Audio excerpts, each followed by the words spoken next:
Beam engine column. Now, I've spent a significant amount of time measuring this to find out where all the surfaces lie in relation to the drawing supplied with the kit. And I discovered that the column leans to one side, and you know, it's a pretty ugly sort of casting. There's a lot of flash on here.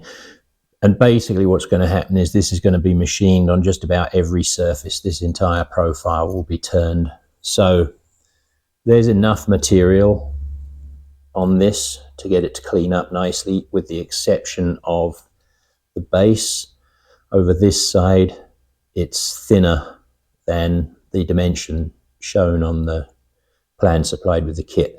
So I'm actually going to machine this back slightly smaller than those dimensions, because there's enough material to do that and still allow for the fixings that go through in the corners, so that the fastening nuts don't overlap the edges.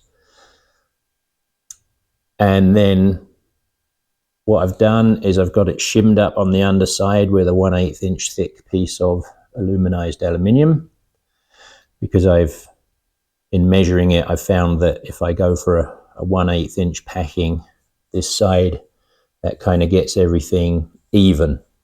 And now I've got these shims either side here just to hold it during the machining process. So what I'm going to do is take this down to dimension, and I'll take this surface down to dimension, and I can do that because I've checked that this column is now centered within about 10th thou, actually, which is pretty good, of these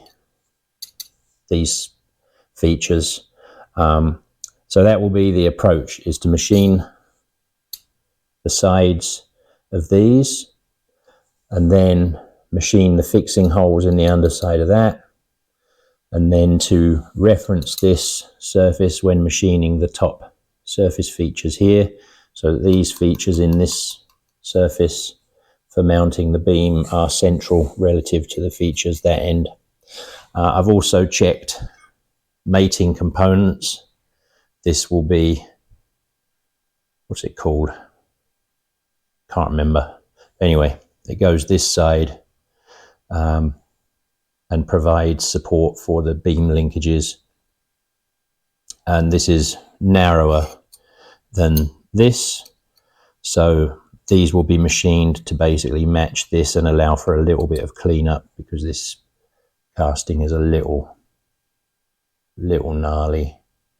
But basically I've checked this against this, and I've checked this to the other components that have to be made to make sure that this ends up at the right height once it's all bolted together. So it's been a couple of hours of measurement and doing some drawing and modeling and on the computer, just to sort of understand what I've got, so that I don't scrap this, because that would really be unfortunate.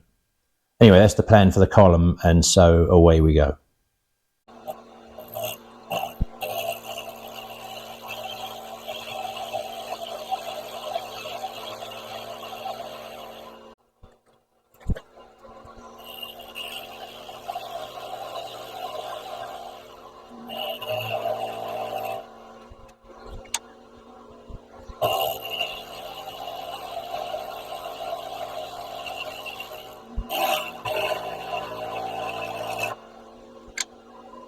While I've got this set up, now that I've cleaned these two surfaces, I'm going to use this very long end mill to clean up the underside and get that square to this, bearing in mind the high likelihood of flex. So I'll clean it up, and then I'll do like the lightest skim cut I possibly can, and then I'll just check squareness.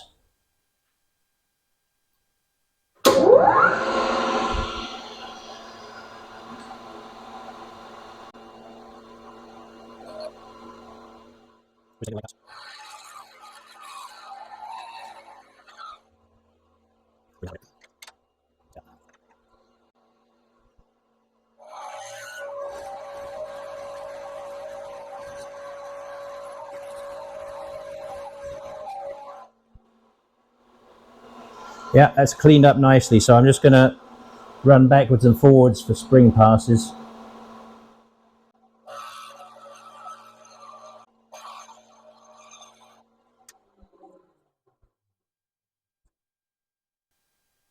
That seems all right. Let's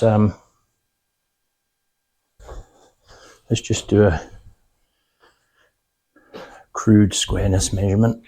Well, not measurement, check.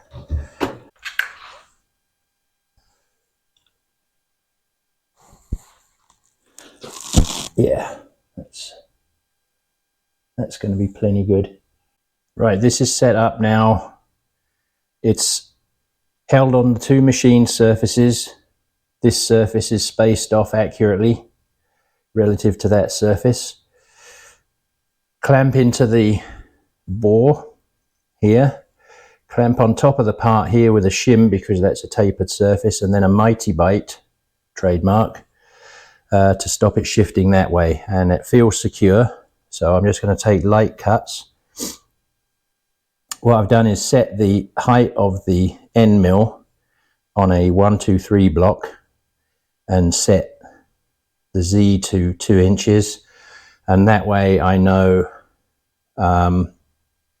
where I need to be for the cut. But I have to bear in mind that I have a 1/8 inch space underneath that, so that means I'm looking for 2.5 inches final dimension on this surface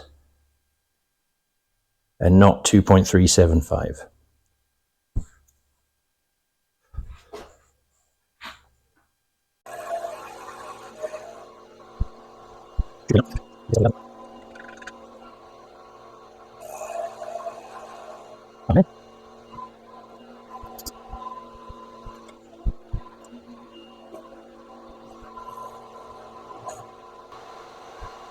Well, something's not right. I better stop there.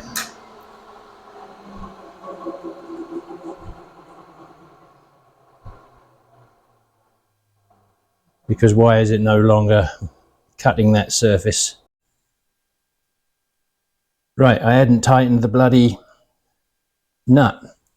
So I've reset the end mill, and since the end mill was loose, chances are it got pushed up and we should be okay, especially given that this hasn't cleaned up, so we'll see.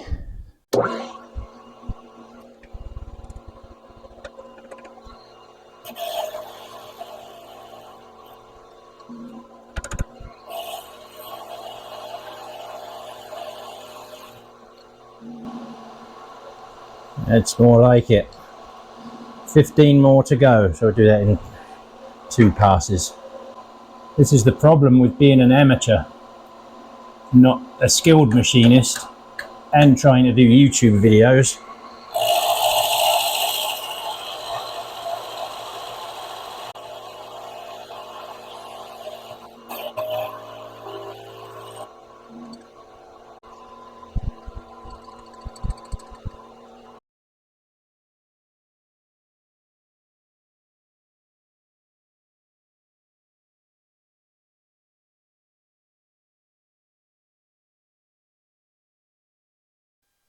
I leapfrogged the process a bit. Haven't shown you all of the machining thus far, but basically the key was accurately machining the base and accurately machining the top relative to the base.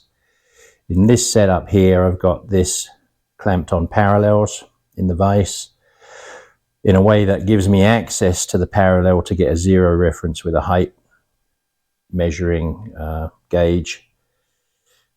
And in that way, I'm able to accurately machine these features on the center line of the base. So that's, once I get the mounting holes in the base, now the top features are centered relative to the bottom features, which means these are in place where they need to be relative to the entire engine. And then what I've done is machined a clean bore in the top here, which is going to be for a plug for when I put this in the lathe, which is basically what's next.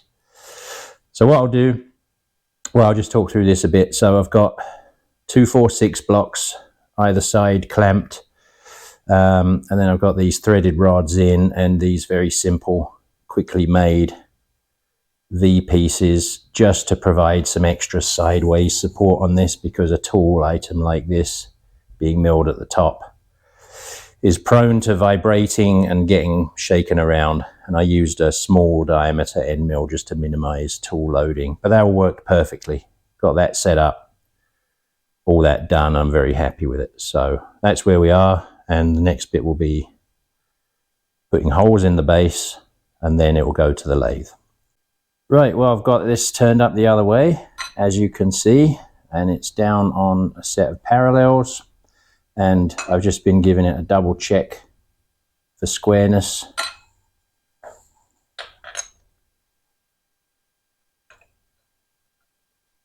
Just a simple check, and everything looks good.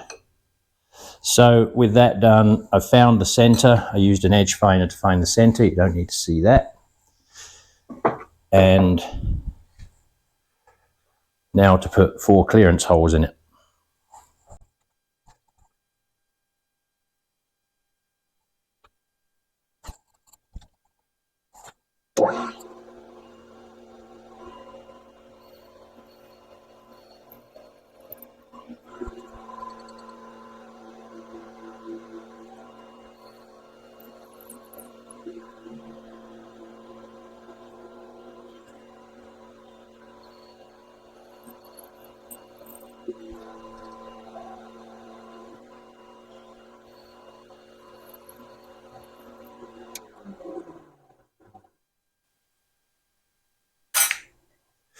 That looks fine. Now I'm tempted to put another counter bore at this end. I think I will. Since this is just a down operation like the drilling, I think we're okay. But we'll just go easy.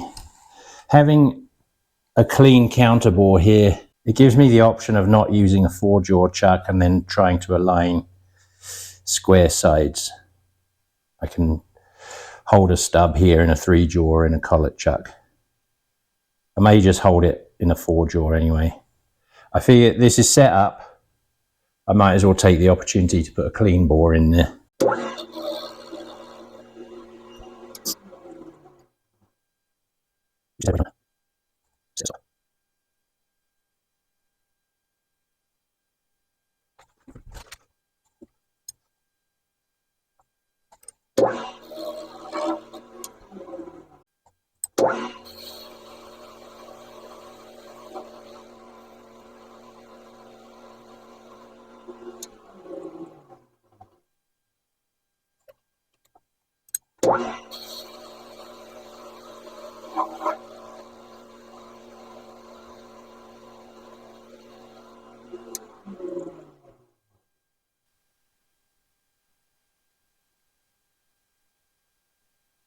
Well, there we are. That will do. Don't know if I'll use it. Could be a useful reference at some point. Was easy enough to put in. All right. So the next thing to do is turn all of this to clean that up. And to do that, I'm going to need some form tools. So, and I also need the plug, at least a plug for that end and maybe a plug for both ends. So, we'll call that it for this video. Next video, if I do one, we'll be making the form tools, and then the next video will be finishing this off. All right.